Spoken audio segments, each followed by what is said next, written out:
शिक्षण जाती गौरव दिवस केला। आज मी तुम्हाला बिरसा मुंडा यांच्याबद्दल माहिती सांगणार आहे। ते निशांत रावणाकडे मातीला म्हणते।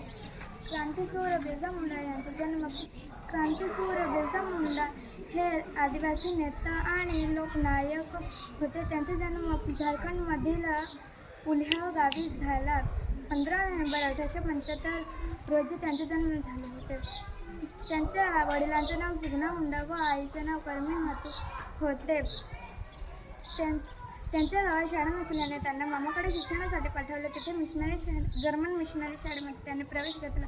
तिथे त्याने प्राथमिक व माध्यमिक शिक्षण पूर्ण केले। शिक्षणाबरोबरच संगीत व नृत्यात त्यांना विशेष रस होता।